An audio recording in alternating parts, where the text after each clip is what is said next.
Sesudah itu ada orang mengatakan kepada Yusuf, "Ayahmu sakit." lalu dibawanyalah kedua anaknya, Manasye dan Efraim. Ketika diberitahukan kepada Yakub, "Telah datang anakmu Yusuf kepadamu." maka Israel mengumpulkan segenap kekuatannya dan duduklah ia di tempat tidurnya.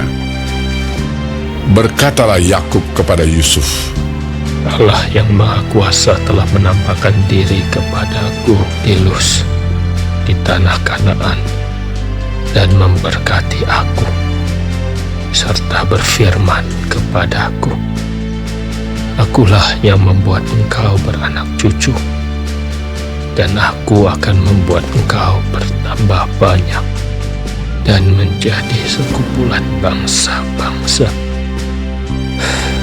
Aku akan memberikan negeri ini kepada keturunanmu untuk menjadi miliknya sampai selama-lamanya. Maka sekarang kedua anakmu yang lahir bagimu di tanah Mesir, sebelum aku datang kepadamu ke Mesir, akulah yang mempunyai mereka.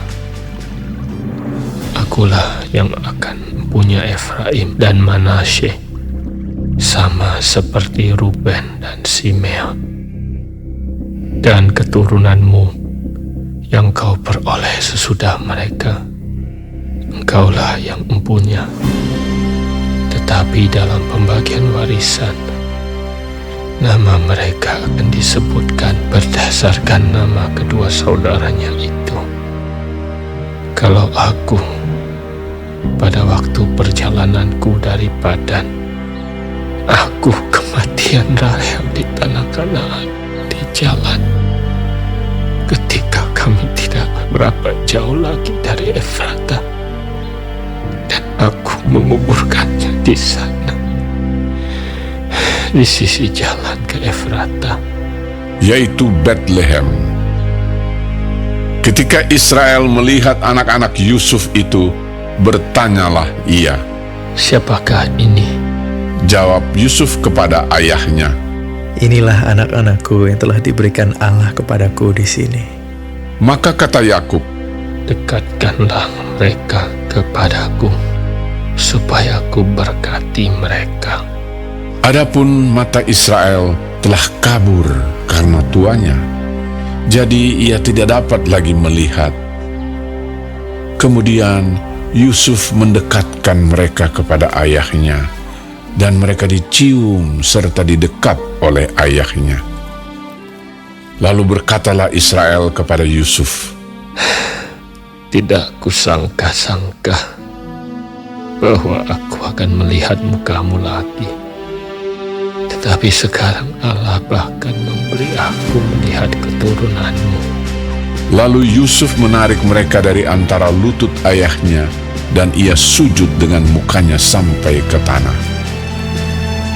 Setelah itu Yusuf memegang mereka keduanya, dengan tangan kanan dipegangnya Efraim, yaitu di sebelah kiri Israel, dan dengan tangan kiri Manasye, yaitu di sebelah kanan Israel. Lalu didekatkannyalah mereka kepadanya. Tetapi Israel mengulurkan tangan kanannya dan meletakkannya di atas kepala Efraim, walaupun ia yang bungsu, dan tangan kirinya di atas kepala Manasye. Jadi tangannya bersilang, walaupun Manasye yang sulung.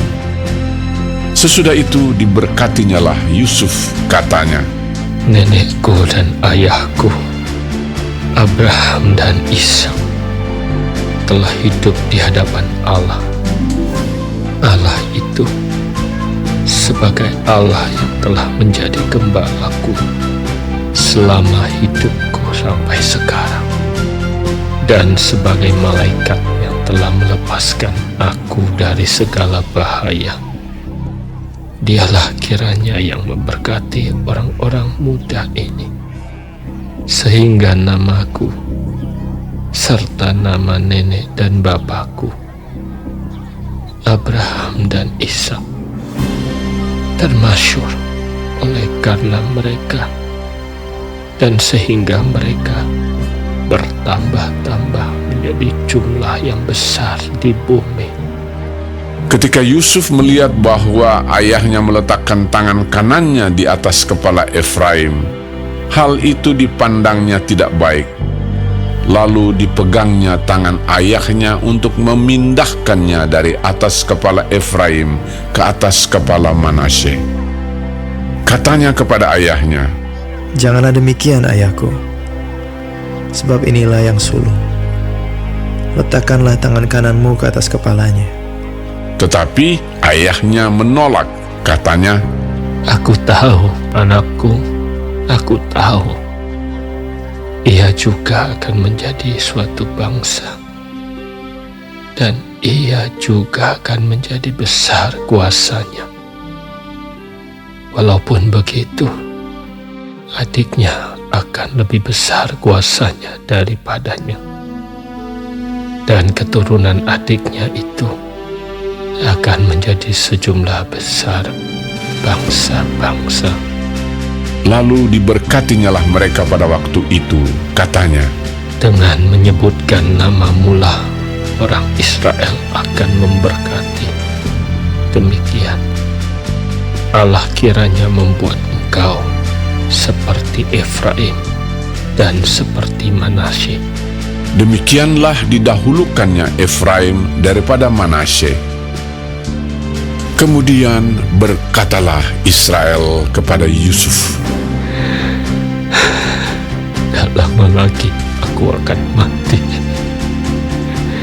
tapi Allah akan menyertai kamu dan membawa kamu kembali ke negeri nenek moyangmu. Dan sekarang aku memberikan kepadamu sebagai kelebihanmu daripada saudara-saudaramu suatu punggung gunung yang kurebut dengan pedang dan panahku dari tangan orang Ammon.